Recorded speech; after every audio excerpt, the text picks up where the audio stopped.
Dimanche, nous allons aller sur l'hippodrome de Vincennes. Je vous en parle pour deux raisons. La première, vous pouvez aller sur le site de Canal Turf pour télécharger votre entrée gratuite pour cette journée fastueuse, puisque c'est la journée la plus importante. Et oui, c'est pas celle du Prix d'Amérique, la journée la plus importante de l'année sur l'hippodrome de Vincennes, c'est celle-ci, avec 4 groupes 1, le prix du président de la République, le prix René Ballière, le prix d'essai et le prix Albert Viel, autrement dit, du grand spectacle. Alors malheureusement, ou heureusement, parce que les gens n'aiment pas trop jouer les quintets de trop montés, malheureusement, le prix du président de la République au trop monté n'a pas été retenu comme quintet. Mais en tout cas, vous y jouerez un certain étonnant qui vient de débuter victorieusement dans la spécialité. Non, le quintet, c'est le prix Bertrand de Loison, une épreuve disputée sur 2850 mètres qui a réuni 18 concurrents. C'est compliqué, pas tant que ça. Pas tant que ça, parce qu'en tête de la course, les 9 petits numéros, ceux qui ne rentrent pas 25 mètres, on a 2 très bons chevaux. On a tout d'abord l'As, Caprice du Lupin, qui vient de donner une excellente réplique dans une étape du Grand National du Trot à Klimgem. C'était cela le 6 juin dernier sur l'hippodrome de Laval. Il a terminé deuxième derrière le champion de Jean-Michel Bazir, Klimgem, et devant Blues des Landiers.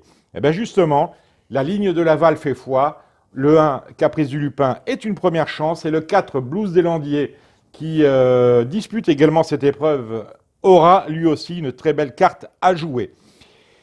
Voilà, on a déjà 2 bases dans ce quintet plus. Si je devais aller en chercher une troisième base, je vous emmènerai peut-être du côté du numéro 11, Coquin Bébé.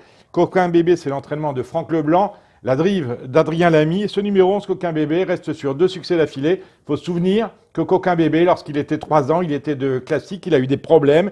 Et là, il a retrouvé l'intégralité de ses sensations. J'ai envie de vous dire, c'est peut-être la troisième base, ce Coquin Bébé, aux côtés de Caprice du Lupin, le numéro 1, et de Blues des Landiers, le numéro 4. Rapidement, on va passer en revue les différents concurrents de cette épreuve. Le 2, Charmeuse Royale, aurait eu une première chance si elle avait été déférée. Ça n'est pas le cas. On peut éventuellement l'envisager pour une 4e ou une 5e place. Le numéro 3, Baladin hongrois, on raye des 2 mains. Le numéro 5, Classic Way, à mon sens, trouve une tâche extrêmement compliquée ici. Déférer des 4 pieds.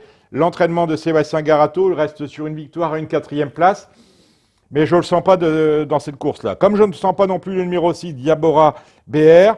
Attention, 7, Diamond, qu'on aurait peut-être aimé voir sur 2100 plutôt que sur 2008. Mais comme il est en forme, et que son entraîneur Alexandre Abrivard ne l'est pas moins, on retient. On laisse de côté le numéro 8, Ulgor du Bézio, même si on peut considérer qu'il est légèrement en retard de gain, parce que ça va être compliqué. Le numéro 9, Oelan, n'a de cesse de décevoir depuis le début de l'année, ça va être dur aussi. Le numéro 10, Avenir de Blé, retrouve à son sulky Gabi Gelormini, qui est pour l'instant le seul driver à l'avoir fait gagner sur l'herbe. Là encore, belle possibilité pour les places, mais c'est le premier des concurrents à rendre 25 mètres, autrement dit, c'est le plus mal engagé de tous. Le numéro 12, Ombre de Charme, vient de gagner 2 courses affilées. La dernière fois, ici même, je vous avais dit qu'il n'avait pas la marche pour s'imposer. Finalement, il a gagné. Bon, maintenant, il rend 25 mètres, ça veut dire qu'il ne va pas pouvoir appliquer ce qui est désormais sa tactique favorite, à savoir prendre rapidement les affaires en main et s'imposer de bout en bout. Là, il va être obligé d'attendre. Et on se souvient qu'en début de carrière, lorsqu'il attendait, il y a des problèmes de trafic, des choses comme ça. Donc, pour moi, c'est plus une 4e ou une 5e place, encore que il pourrait très bien me faire mentir de nouveau. Le numéro 13, Tony Joe, est franchement décevant. Pour un cheval de Prix d'Amérique, on en attendait beaucoup mieux lors de ses dernières courses. Mais le changement de main, puisque là on fait appel à David Thomas, peut lui être profitable. Le numéro 14, Cash Gamble, fera ce qu'il peut avec les moyens qu'il a, autrement dit c'est pas mal, 3e, 4e, 5e possible.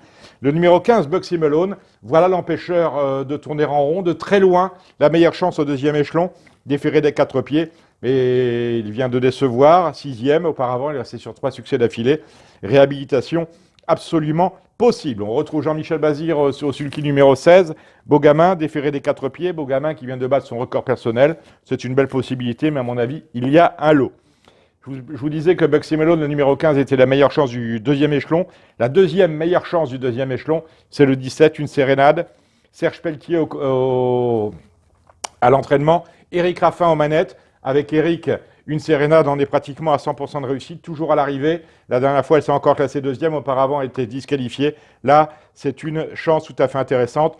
Et ensuite, on termine avec le 18, Vagabond du Mag, que l'on peut lui aussi rayer dès demain, de même que Baladin hongrois. Vous savez tout, mais n'oubliez pas, nous avons 3 bases, un peu spéculatives, parce que en bas de tableau, le 15 Bugsy Malone va prendre de l'argent. Nous avons Caprice du Lupin, l'As, Blues des Landiers, le 4, et Coquin Bébé, le numéro 11.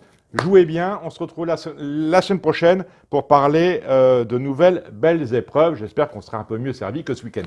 Ciao.